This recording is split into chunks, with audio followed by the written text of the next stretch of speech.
Hello, everyone. This is Tony Costa from Toronto Apologetics. We'd like to, first of all, encourage you, as we do always with our viewers, to subscribe to this channel.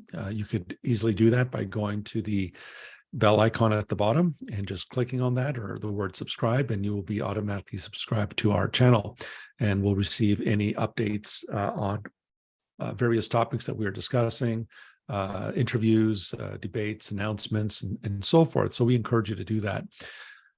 We also want to encourage you to look at the link in our description box. I will be teaching next month, January 29th, 2023. I'll be teaching a 9-week course, Sunday evenings, that is 9 consecutive Sunday evenings from 7 p.m. Eastern Standard Time to 9:30 p.m. Eastern Standard Time, where we will be going through a study of the book Revelation. Now, this is an online course. It's open to anyone. It's not a credit course. There's no assignments, no exams, no readings that have to be submitted. There's no homework. And so this is a course that is intended to expand your knowledge, to enrich your knowledge. And it's open to anyone because it's online. Anyone around the world can access it. To some of our students who are not able to join us live, we do record all our lectures. And so if you can't make the classes live, or if you miss a class, you can always get a recording of the lecture, which we send out to all of our students. And so if you're interested in that, please look at the link in the description box, the online course on the book Revelation. Click on that link. There's a trailer there. And if you look at the bottom of the trailer in the description box, you will notice there is registration information. If you're interested in the course, you could register using the information that we provide there. So today is Christmas Eve, and I wanted to talk about a very interesting topic. I want to talk about the Star of Bethlehem. And I want to talk about a very interesting find that was recently discovered. And I want to talk about the relevance of this discovery to the Star of Bethlehem, if there is any relevance at all. And I want to talk about what is the significance of the star. We know from the New Testament that the Star of Bethlehem only appears in the Gospel of Matthew in chapter 2. It only appears there, and it's connected to the Magi, or the wise men who came searching for the Christ child. What exactly was that star? Was it an ordinary star, like the star that we see in the night sky? Was it a planet, like the planet Venus? When the planet Venus is close to the planet Earth, it looks like a bright star in the heavens. And the ancients knew about this. They called this the morning star. It's also mentioned in the Bible. When the Bible speaks about the morning star, it's making a reference to the planet Venus, because when it's close to the Earth, it resembles this very large star, and it's absolutely brilliant.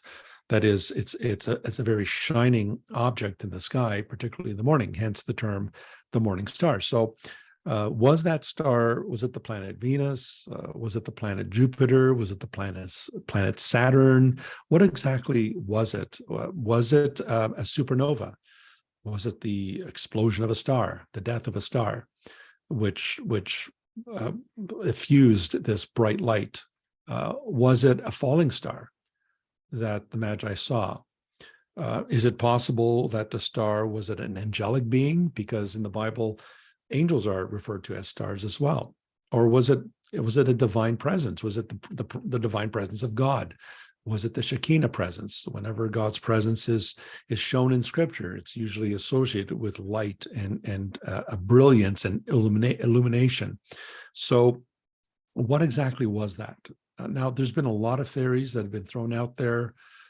People arguing it was a supernova, others saying it was a conjugation between Jupiter and Saturn, and therefore you have this bright object in the sky. We're not exactly told. We're only told it was a star. Could have been a comet. Maybe the word star, aster in Greek, could also mean a comet. One thing we do know is that it was a sign. It was something that the Magi saw, and it was a star that is described as moving, going ahead of them, and resting over the house where the child Jesus was. So there's a lot of theories out there. There's a lot on the internet on this subject. But I wanted us to look at an interesting discovery that was made of a particular coin. Let me just bring that up again. A very interesting coin that was discovered that may be able to shed some light on our discussion today. And this is a coin that bears the image of the Roman Emperor Caesar Augustus. And so on the left there, you'll see written in Latin, Caesar, and on the right side, the word in Latin, Augustus. And Caesar Augustus was the adopted son of Julius Caesar. And it was Caesar Augustus, in fact, who was ruling as emperor when Jesus was born. He was the ruling emperor at the time of Jesus' birth. And we know that from Luke chapter 2, verse 1, that Caesar Augustus sent forth a decree that there should be a census taken of everyone, and that everyone had to go to their town of birth. And so this is why in Luke chapter 2, you have Joseph taking Mary and the child down to Bethlehem, rather Mary, his pregnant wife, Mary, who's bearing the child. He takes Mary, who is pregnant with Jesus, to Bethlehem to be registered there, as Bethlehem is the town of his birth. And this will lead, of course, to the birth of Jesus in Bethlehem. So Caesar Augustus is the emperor who is in charge, so to speak. He's the ruling emperor during the time of Jesus' birth. Now, that is one side of the coin. On the right side, you see the opposite side. This is the other side of the same coin. And you'll notice that written in Latin there, you have the word Divios Ilios. And what that means is the divine Julius. And there's something very interesting in the middle. If you look in the center of the coin, there's something that looks like a star. And there's something that looks like a flame, or what is believed to possibly be a flame of some sort, or a comet. Most likely it's a comet. Now, what does that star have to do with Caesar? Well, in 44 BC, March of 44 BC, Julius Caesar, the adoptive father of Augustus Caesar, was assassinated. He was killed by members of the Roman Senate in 44 BC. And his adopted son, Caesar, would later ascend the throne and become the new emperor. And in order to celebrate the reign of his stepfather, Julius Caesar, Augustus Caesar had the games. He had a set of games going on in Rome, something like the Olympics. So he established these games to take place in celebration of Julius Caesar's reign. And according to the Roman historians, during the games, they noticed a comet, or a bright light, that was hanging over the city of Rome. And it hung there. And many believed that that comet was actually the soul or the spirit of Julius Caesar being divinized, or the technical term that scholars use is the word apotheosis, meaning to become a god. And the belief was that that was the soul or the spirit of Julius Caesar, and that he had become a god. He had become divinized.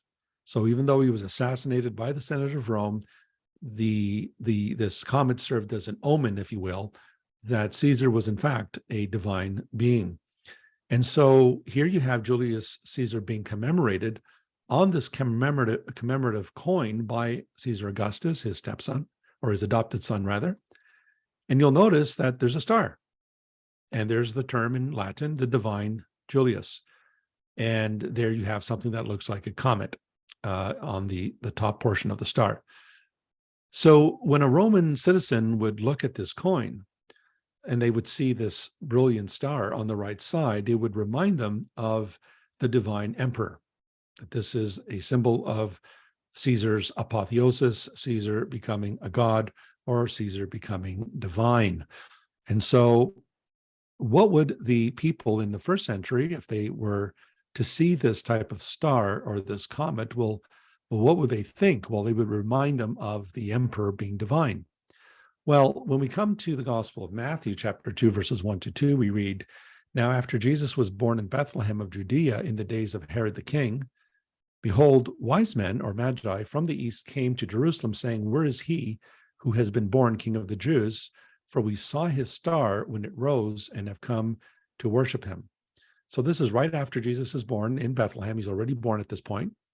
And this was during the days of Herod the king. So here you have the pseudo king, you have the Antichrist king. This is the one who opposes the true king. There's two kings here. Here's the one who is the newborn king, and you have another king. This is the pseudo, the false king. This is Antichrist, the one who opposes the true king. And so the wise men, or the magi, literally the magioi, the magi come from the east, and they came to Jerusalem. First place, that's the wrong place to go to. That's not where the Messiah was to be born. You may want to check my video in the description box. I talked about whether or not the Magi were astrologers, whether or not they were following the occultic practice of astrology to find the Christ child. You may want to look at the description box for that. And they ask this poignant question. They ask, where is he who has been born? Notice the past tense. Where is he who has been born King of the Jews? For we saw his star when it rose and have come to worship him. So here we have the idea of a star. We have this idea of the star in the heavens, and we see that this star is associated with a king. And so much so that the star is showing that a new king, the true king, in fact, has been born. And so when people would see the star in the heavens, especially if you were a Roman, you would think of something like a divinized emperor of some sort. But here, what we find is that the star here is not just pointing to the birth of the newborn king, but in some respect, what we have here is it's showing the birth of a new emperor, a true emperor, the real emperor of the world. And he's not just a mere emperor, but this one is God himself in human flesh. That is why, if you notice, the Magi want to worship him. They have come to worship him. And so they recognize that this is not just a king, this is a divine king, and they come to give him worship. Just as we saw, the star was being associated with Caesar, the emperor of Rome, who obviously was just a mere mortal. And you'll notice that the star there is being connected to the king, the emperor. Here you'll notice it's being connected to the true king, that is Jesus Christ, the true king. Now, we also get the idea, where does this idea of the star come from? Well, in the Old Testament, there are messianic prophecies. There's prophecies about the Messiah. And one of the prophecies is in Numbers 24, verse 17. And in that passage, we have here the prophecy of Balaam. And here Balaam says, I see him, but not now. I behold him, but not near. A star shall come out of Jacob, and a scepter shall rise out of Israel. It shall crush the forehead of Moab and break down all the sons of Sheth. And so here you have this prophecy of one who is to come. He is described as a star that comes out of Jacob. But this star that comes out of Jacob is also a king, because he has a scepter.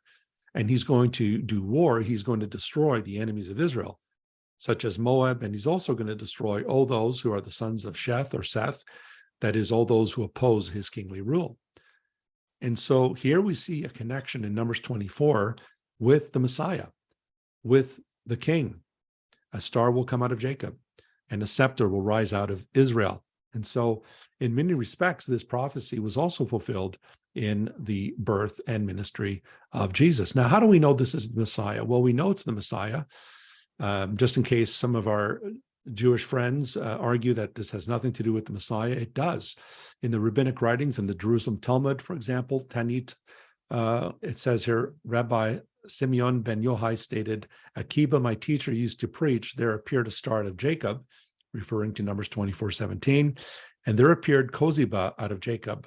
When Rabbi Akiba saw Bar Koziba, he said, this is King Messiah. And so here you see a rabbi by the name of Akiba, declaring someone by the name of Koziba to be the Messiah, and he identified him as that star that came out of Jacob. And so this is actually the figure we know in history as Bar Kokhba, who led a revolt against Rome. And unfortunately, Bar Kokhba was not the Messiah. The Romans not only destroyed him and killed him, but they also unfortunately ended up slaughtering many of the Jewish people, but only to show that this passage was considered indeed to be messianic. We also read from Rambam, who is also known as, his name is Maimonides, but his title is Rambam. And in his commentary on Numbers 24:17, Rambam states, "There shall step forth a star out of Jacob, because the Messiah will gather together the dispersed of Israel from all the corners of the earth." Balaam compares them metaphorically to a star that passes through the firmament from the ends of heaven, just as it is said about the Messiah, "And behold, there came with the clouds of heaven one like unto a son of man." So here, Maimonides, who is probably one of the leading figures in Orthodox Judaism, who codified the Articles of Faith in Orthodox Judaism, he also states that Numbers 24:17 is a messianic prophecy. And not only does he affirm that it's a messianic prophecy, but you'll notice he also identifies the Son of Man of Daniel 7:13. He also identifies the Son of Man who comes with the clouds of heaven with the Messiah as well, just as Jesus does when he refers to that passage in Daniel 7:13, and also the fact that Jesus referred to himself. One of his favorite self-designations was the title Son of Man. And so is it possible, when we consider all of this, is it possible that the significance of the star that we see, particularly in the coin that we just looked at of Augustus Caesar, with the imagery of the star in the comet with Julius Caesar, is it possible that what we see here is God, in a sense, mocking this pagan Roman religion and actually showing that the true star, the real star, the one that the star points to, is actually the true king, the Messiah, Jesus himself? And so, folks, I'm just putting it out there just as a point of interest. I hope you found this discussion interesting, especially in relevance to this archaeological find of that coin with Augustus. And as always, we encourage you once again to subscribe to the channel, encourage you to like the video, and also to share the video. So thank you again for watching, everyone, and wishing you all a very Merry Christmas. Take care, and God bless you. Until next time, bye for now.